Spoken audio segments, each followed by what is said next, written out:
নমস্কাৰ বন্ধুসকল, টায়াৰলেছ ষ্টাডি চেনেলটোলৈ স্বাগতম জনাইছোঁ। আজি আমি গ্ৰেড 4ৰ অলপতে হৈ যোৱা পৰীক্ষাৰ সমাধান কৰিবলৈ আহিছোঁ।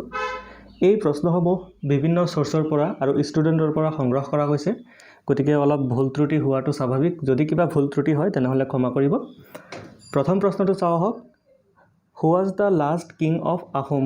আহোমৰ শেষৰজন ৰজা কোন আছিলে? ইয়াৰ শুদ্ধ অপশ্যনটো হ'ব চি, পুৰন্দৰ সিংহ। অসমৰ দ্বিতীয় মুখ্যমন্ত্ৰী কোন? অসমৰ দ্বিতীয় মুখ্যমন্ত্ৰী আছিলে বিষ্ণুৰাম মেধি।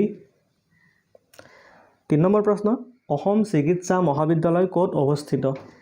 অসম চিকিৎসা মহাবিদ্যালয় ডিব্ৰুগড়ত অৱস্থিত। নৰনাৰায়ণ সেতু ক'ত অৱস্থিত? নৰনাৰায়ণ সেতু যোগীঘোপাত অৱস্থিত। ভাৰতত কেতিয়া ৰঙীন টিভি প্ৰৱৰ্তন কৰা হৈছিলে? ভাৰতত প্ৰথম 1982 চনত ৰঙীন টিভি ব্যৱহাৰ কৰা হৈছিলে। বাণ থিয়েটাৰ ক'ত অৱস্থিত? বাণ থিয়েটাৰ তেজপুৰত অৱস্থিত, মনত ৰাখিব। নেক্সট কুৱেশ্যন, মে' মাহৰ 8 তাৰিখ কি দিৱস হিচাপে উদযাপন কৰা হয়? মে' মাহৰ 8 তাৰিখ মাতৃ দিৱস হিচাপে পালন কৰা হয়। তাৰপিছৰ প্ৰশ্ন, হিমা দাসৰ দৌৰাৰ গতি কি?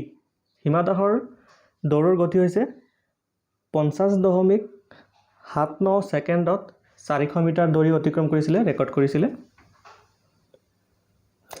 2022 চনত অসম বৈভৱ বঁটা কাক প্ৰদান কৰা হয়? 2022 চনৰ অসম বৈভৱ বঁটা ৰতন টাটাক প্ৰদান কৰা হৈছে।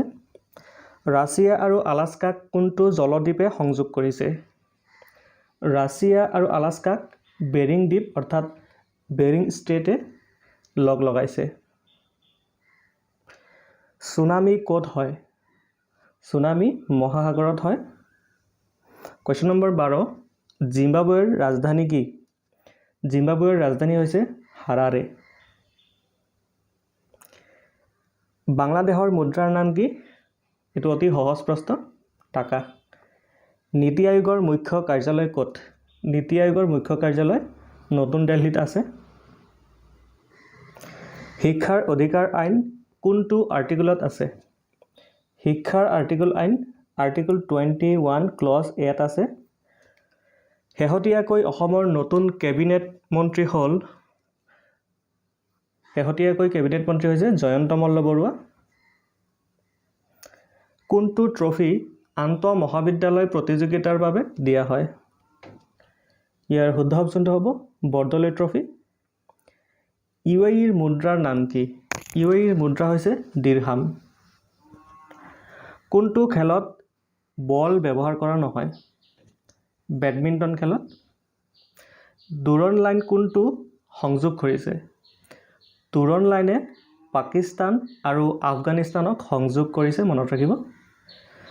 নেক্সট কুৱেশ্যন, শেহতীয়াকৈ ৰমন মেগছেছে বঁটা কাক প্ৰদান কৰা হৈছে? অলপতে ৰবিশ কুমাৰক ৰমন মেগছেছে এৱাৰ্ড প্ৰদান কৰা হৈছে। 22 নম্বৰ প্ৰশ্নটো হ'ল, তলৰ কোনখন ৰাজ্যৰ লগত সাগৰ নাই? ইয়াৰ শুদ্ধ উত্তৰটো হ'ল ছিকিম। প্ৰথমটো ব্যক্তিগত বেংক স্থাপন কৰা হৈছিল। প্ৰথমটো ব্যক্তিগত বেংক হৈছে এক্সিছ বেংক।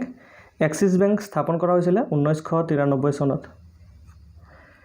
এতিয়ালৈকে আমি 23টা প্ৰশ্ন সংগ্ৰহ কৰিব পাৰিছোঁ। পৰৱৰ্তী সময়ত যদি আৰু প্ৰশ্ন সংগ্ৰহ কৰিব পাৰোঁ তেনেহ'লে পৰৱৰ্তী ভিডিঅ'ত আপোনালোকক জনাম।